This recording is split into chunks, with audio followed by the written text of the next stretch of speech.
Okay, for your first research assignment, the game designer that's one of my favorites is Jenova Chen. And Jenova Chen was one of the first students to graduate from the USC's when they first announced their master's in gaming, the EA Sports $1 million endowment. So he has some great academic research. Here's his commercial game. So you have Journey, of course, which also had beautiful music.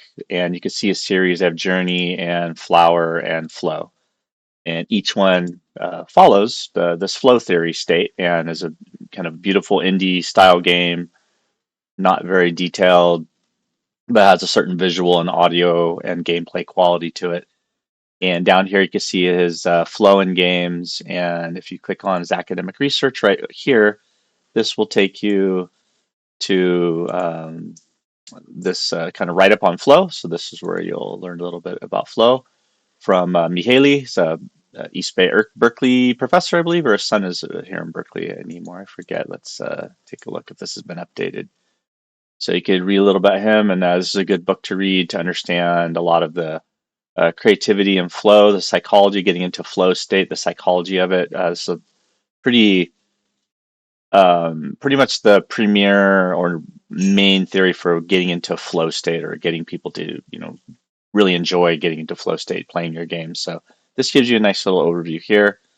And then this one here is going to take you to the thesis page, which I have already provided the links to. So when you go through the thesis, go through the abstract, gives you from his thesis work a little introduction, the motivation, inspiration, going from difficulty and challenge and to the ability of the player, trying to find that perfect happy medium. So we'll talk a bit about this, but this is just an introduction or overview of how to read through this. Here's the foundation of flow. Flow is fun, the elements of flow, the dynamic difficulty adjustment, and designing flowing games, expanding the flow zone. So getting it so it's not just that straight line, but keeping from between anxiety and boredom, so that if you're too good and the game's too easy, you get bored. If the game's too hard and you don't have the skill, you get anxiety. And of course, you have this really nice little diagram. So it's a pretty short read, not too much to get in there. See if the implementing flow and the conclusions. And here's your bibliography. I think if you're really serious about becoming a game designer, this is crucial. This is one of the critical things you should be able to implement in your own designs as well as discuss with the team. Here's the Ernest Adams, one of the first game design books I got. Or, oh, this may be an article from Gama Sutra. I don't know if some of these work anymore because Gama Sutra is, yeah, so some of these, I'm sure, websites, right, who uses them anymore. But here's the psychology of optimal experience. This is the first one back in 1990.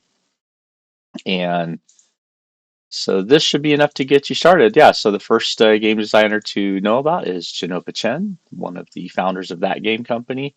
And when I was still at Stanford, they had done the game Flow. So it's 2005 when they announced it. So you could see how Flow, or excuse me, how Cloud then transitioned into their commercial games. And he did this with another great game designer, Kelly Santiago, who we will talk about more.